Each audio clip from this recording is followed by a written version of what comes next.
Olá, meus queridos irmãos e minhas queridas irmãs, bom dia. Hoje é sexta-feira, dia 11 de novembro, e nós estamos aqui para finalizar mais uma lição da Escola Sabatina. Estamos chegando ao final de mais uma semana também. Amanhã vem o Santo Sábado do Senhor para encerrar a semana com chave de ouro. E aqui, hoje, nós vamos fazer o encerramento da lição que essa semana abordou sobre a ressurreição de Jesus, a vitória de Cristo sobre a morte. E isso nos dá muita esperança, não é? Mas antes de nós passarmos aqui para a lição, vamos orar a Deus e pedir que Ele se faça presente conosco? Oremos. Senhor Deus, muito obrigado, Pai, por mais um dia de vida. Obrigado, Senhor, porque na Tua misericórdia o Senhor nos concede a oportunidade de estudarmos mais sobre Ti, de aprendermos sobre o Evangelho, sobre as boas novas de Cristo, que Cristo morreu e ressuscitou por nós. O Senhor nos dá a oportunidade de aprendermos sobre o plano da salvação.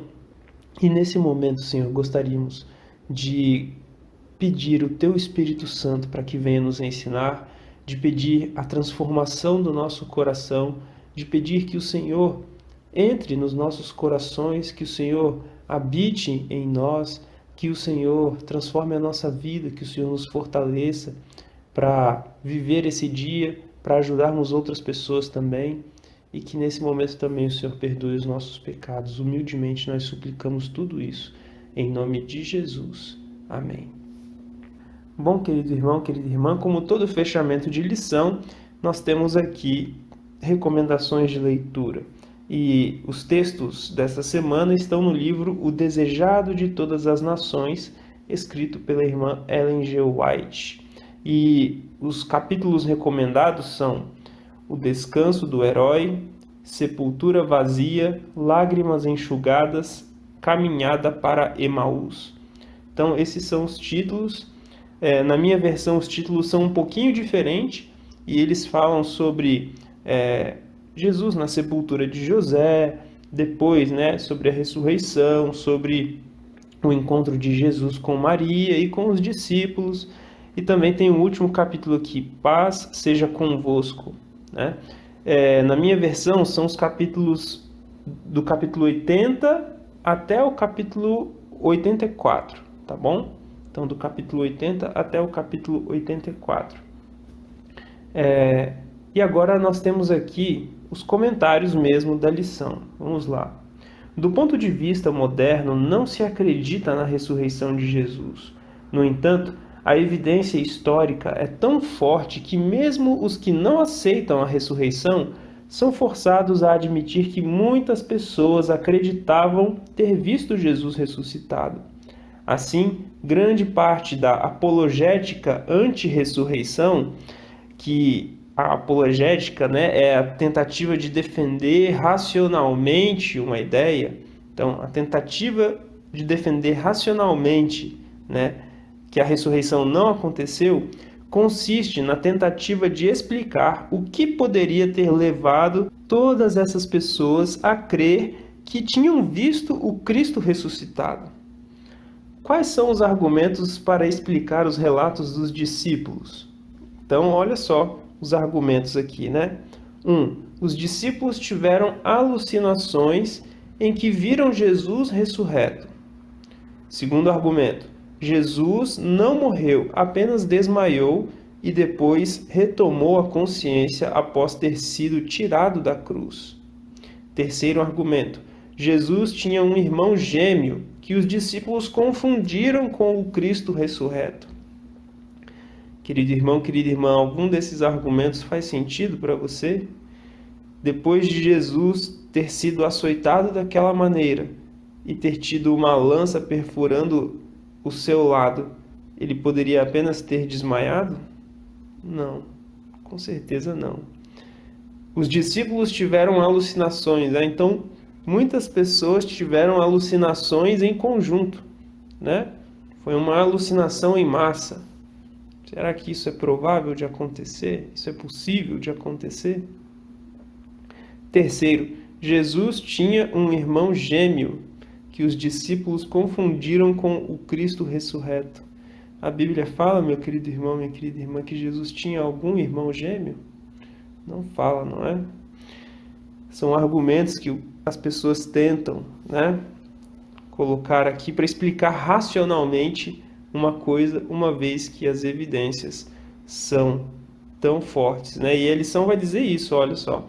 A evidência histórica é tão forte para a ressurreição que esses são os tipos de argumentos que inventam para tentar descartá-la. Vejam só. E agora nós teremos uma citação aqui do livro O Desejado de Todas as Nações, que diz o seguinte para nós: a voz que gritou na cruz, está consumado, ali em João capítulo 19, verso 30, foi ouvida entre os mortos, penetrou as paredes dos sepulcros, ordenando aos que dormiam que acordassem.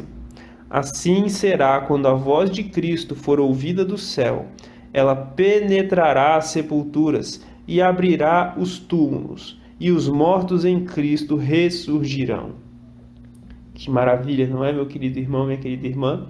Essa citação aqui está se referindo àquele momento em que Jesus ele grita ali, né, está consumado, e quando ele entrega ali a sua vida e muitas pessoas que estavam mortas ressuscitam. Isso está relatado em Mateus capítulo 27, do verso 50 ao 53. Nós passamos por esse texto, né? Essa semana nós analisamos um pouquinho ele. E assim como foi naquele momento, será na volta de Cristo. Só que agora todos aqueles que creram em Cristo ressurgirão. Você pode conferir isso lá em 1 Coríntios capítulo 15, não é? Do verso 20 até o 23. Depois, 1 Tessalonicenses capítulo 4, a partir do verso 13, se eu não me engano, você pode ver isso também. Paulo vai falar sobre isso. Que nós possamos nos lembrar desta grande promessa, E agora teremos algumas perguntas para consideração. Primeira pergunta: está consumado e ressuscitou são duas das declarações mais significativas já feitas. Elas se complementam na história da salvação? Então, está consumado foi o que Jesus disse ali em João capítulo 19, verso 30, e ressuscitou é o que está escrito em Mateus capítulo 28, verso 6. Sim, essas duas declarações se complementam na história da salvação. Quando Cristo morre, ele paga pelos nossos pecados, o sacrifício perfeito foi feito. O sacrifício que nos traz a paz, né? O sacrifício que nos traz a remissão de pecados, que nos traz a reconciliação com Deus, ele foi feito. Ele pagou pelos nossos pecados.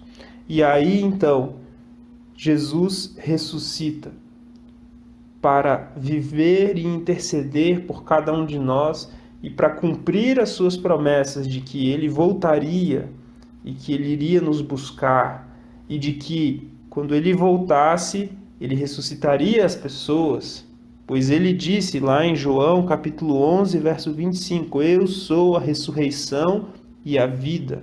Quem crê em mim, ainda que morra, viverá. E depois, lá em João capítulo 14, do verso 1 até o 3, ele diz, não se turbe o vosso coração, credes em Deus, crede também em mim. Na casa do meu pai há muitas moradas. Se assim não fora, eu vou-lo teria dito, pois eu vou preparar um lugar. E quando eu preparar esse lugar, eu voltarei e vos receberei para mim mesmo, para que onde eu estou, estejais vós também. Jesus ressuscitou, meu querido irmão, minha querida irmã. E aí ele vai voltar, e ele vai vir nos buscar. E todos aqueles que morreram em Cristo ressuscitarão. E aqueles que estiverem vivos serão transformados e encontraremos com o Senhor nos ares, para vivermos para sempre com Ele. Amém? Bom, segunda pergunta para finalizar aqui. Os líderes religiosos queriam guardas no túmulo para impedir o roubo do corpo de Jesus. Depois pagaram aos guardas para dizer que o corpo tinha sido roubado. Esse relato revela a realidade do túmulo vazio? Isso é importante para nós? Sim. Novamente, eu vou citar João capítulo 11, verso 25. Jesus disse: Eu sou a ressurreição e a vida. Aqueles homens não puderam deter o autor da vida. A sepultura não conseguiu reter Jesus, Satanás não conseguiu reter Jesus morto, ninguém conseguiu. Jesus é a ressurreição e a vida, e ele vai voltar. Ele vai nos buscar e ele vai ressuscitar todos aqueles que creram nele como Senhor e Salvador. Que nós possamos nos lembrar disso, que possamos manter essas promessas firmes na nossa mente e lembrar de que Deus é fiel às suas promessas. Um grande abraço, tenham um feliz sábado, fiquem com Deus e até a próxima, se assim Deus nos permitir.